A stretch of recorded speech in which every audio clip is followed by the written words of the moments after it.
Ik ben Linus Harms, ik ben fotograaf en ik ben 56 jaar.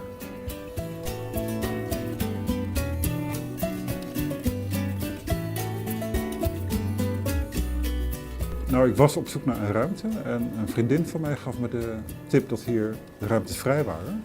Daar ben ik direct gaan kijken en op dat moment waren nog lang niet alle ruimtes bezet. Dus ik had het min of meer voor te kiezen. Dit was dan een ruimte die ik wel plezierig vond. En nog steeds wel, maar inmiddels is het een beetje te klein aan het worden.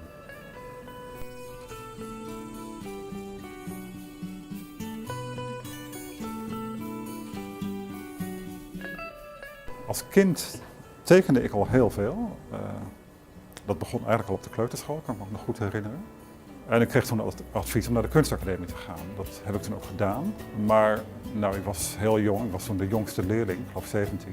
En ik voelde me daar helemaal niet thuis. Het was een werkwijze waar ik eigenlijk niks van begreep toen op dat moment. Na een jaar ben ik er ook mee gestopt.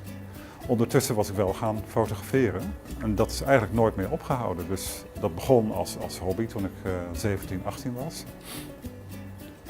Dus inmiddels, ik ben al oud, moet ik even denken, het is bijna 40 jaar al.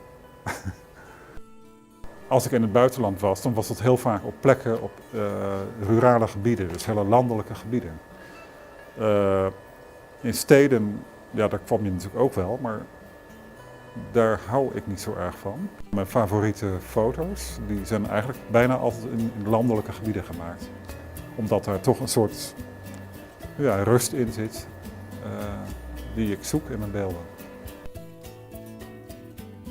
Een ei symboliseert natuurlijk het begin van het leven, maar het doet ook denken aan een oorlogskerkhof, eind van het leven. Nou, het moest natuurlijk een hele grote vlakte lijken. De voorste eieren, de voorste 30, dat zijn echte eieren, die komen uit de winkel. Daarna, die heb ik zelf van klei gemaakt en dan gezorgd dat ze steeds een beetje kleiner werden, waardoor je het perspectief overdrijft. Dus uiteindelijk, deze hele vlakte is niet groter dan 4 vierkante meter. Ja, zonder veel opsmuk, heel natuurlijk. Ik denk dat dat wel de woorden zijn die mijn werk het beste omschrijven. Ja.